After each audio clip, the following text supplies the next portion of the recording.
L'homme qui possédait un filtre d'amour, c'est un conte indien d'Amérique. Il était une fois un homme appelé Baume d'été. Dans sa jeunesse, il avait vécu chez les Cris et en avait rapporté une puissante médecine. Chacun connaissait l'existence de ce pouvoir magique, mais personne ne savait en quoi il consistait. Quand Baume d'été vut tomber un peu plus de 18 neiges, il ne manifesta aucun désir de se marier. Les gens de la tribu s'en étonnèrent car il était si bon chasseur qu'il aurait pu nourrir 3 ou 4 femmes. Un jour pourtant, les habitants du village dirent: Savez-vous la nouvelle? Une jeune fille vit sous la tente de Baume d'été. C'était vrai, mais hélas, la fille n'y resta que le temps de 3 soleils. Une autre prit sa place. Puis cette dernière s'en alla à son tour. D'autres femmes la remplacèrent, si bien que les gens du village murmurèrent: Avez-vous vu comment les filles défilent sous son tipi? Baume d'été est bien difficile, n'arrive pas à se décider à garder une femme. Jusqu'au jour où un père dit à sa fille: Tu as passé 3 nuits chez Baume d'été et il n'est pas venu te demander en mariage. Aurais-tu été impoli avec lui?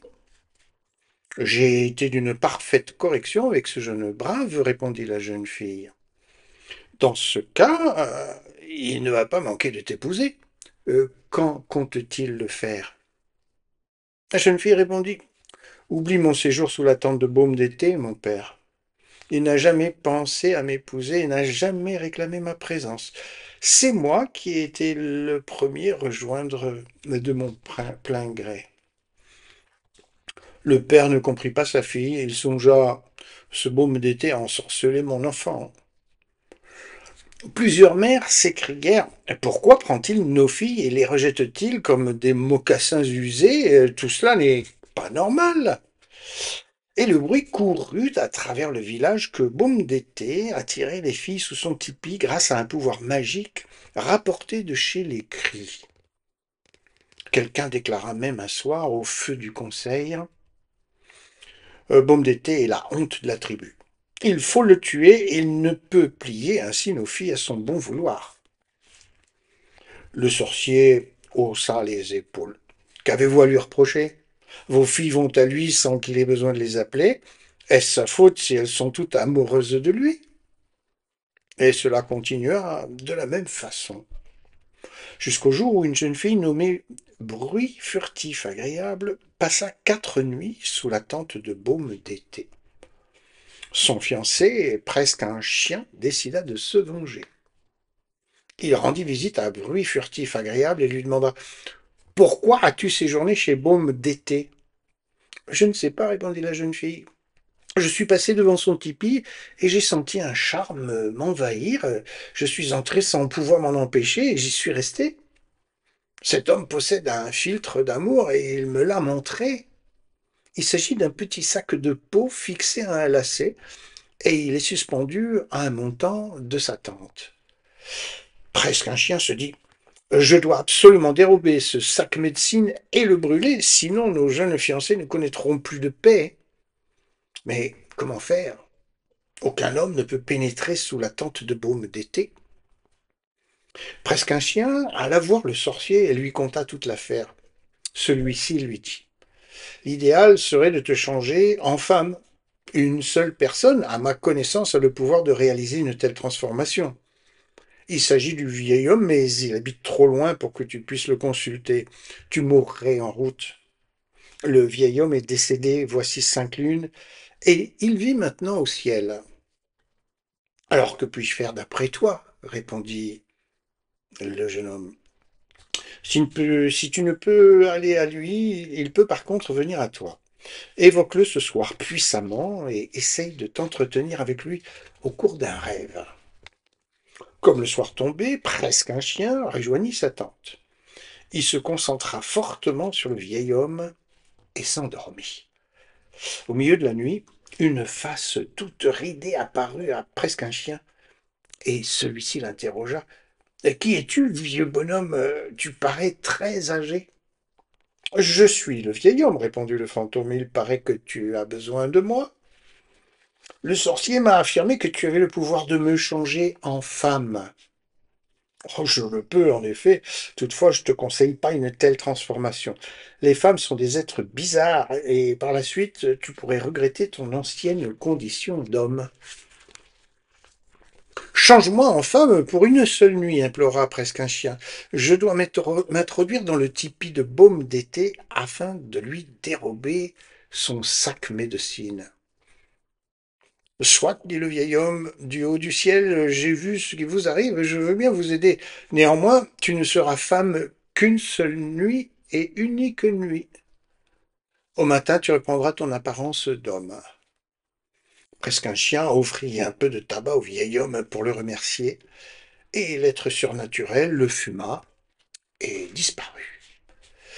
Dans la deuxième partie du jour qui suivit ce songe, presque un chien se sentit brusquement tout drôle, et se contempla dans l'eau du ruisseau et vit qu'il était devenu une jolie jeune femme. Et il se dit, le moment est venu. Allons rôder autour du tipi de baume d'été. Parvenu devant la tente, une force irrésistible poussa y entrer. Baume d'été sembla surpris, et il interrogea, qui es-tu? Je ne t'ai jamais rencontré dans ce village et je n'attendais personne. Presque un chien répondit. Je suis une étrangère, je passais devant chez toi et j'ai eu envie de te voir, je m'appelle Vent du soir. Alors il se passa une chose étrange. Un si fort attrait émanait de Vent du soir que Baume d'été y succomba. Il invita la jeune fille à partager son repas. Lorsqu'ils eurent fini de manger, Baume d'été dit je ne veux plus rencontrer d'autres femmes. C'est toi que je veux épouser. Reste ici, tu seras heureuse avec moi, et je te serai fidèle. J'accepte à une condition, répondit Vent du Soir. On prétend que tu possèdes un charme magique. Apprends-moi en quoi il consiste. Mon filtre d'amour est dans ce sac et que tu vois pendu là, expliqua Baume d'été. Il contient 2 racines, une mâle et une femelle. Il me suffit de les réunir avec le cheveu d'une femme pour qu'elle devienne amoureuse de moi et qu'elle me rejoigne. Si elle ne le faisait pas, elle tomberait gravement malade et en mourrait. Lorsque je suis fatigué de celle qui est tombée en mon pouvoir, je délie les racines et brûle le cheveu. Alors, la femme s'éveille comme au sortir d'un rêve et, toute honteuse, elle retourne chez elle. Vent du soir passa la nuit sous le tipi de baume d'été. Un peu avant l'aube, il s'éveilla et sentit une grande force l'envahir. Et il pensa, je suis en train de redevenir un homme.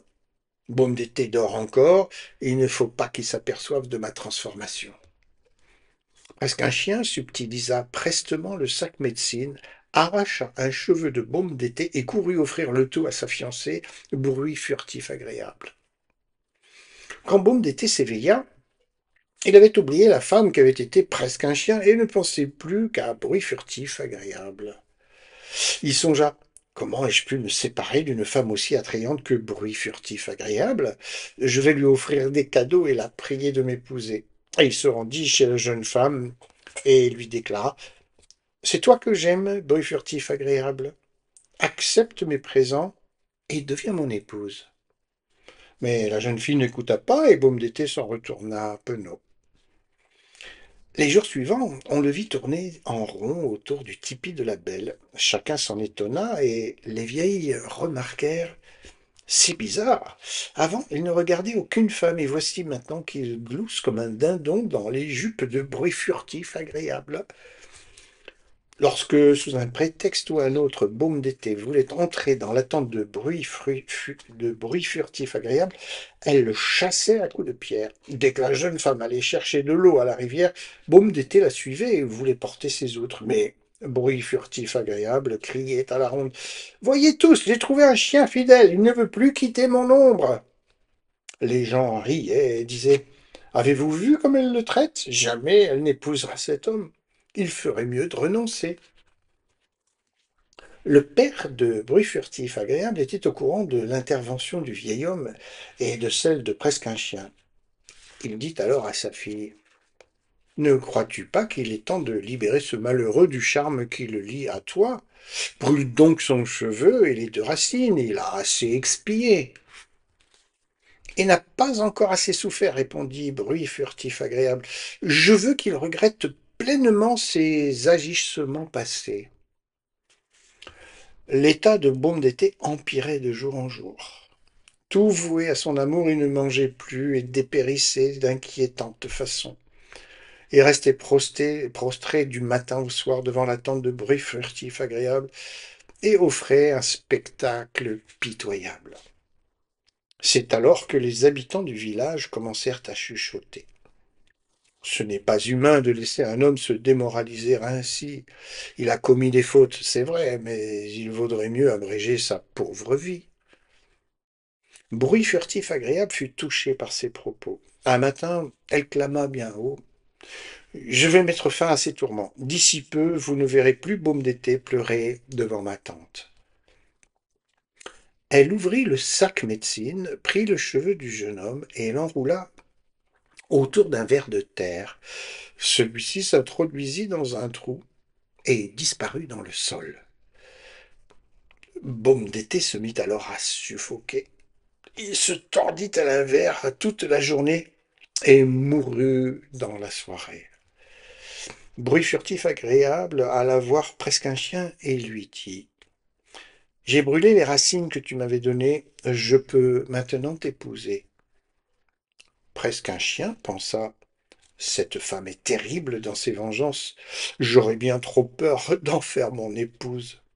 Et il partit pour une contrée lointaine.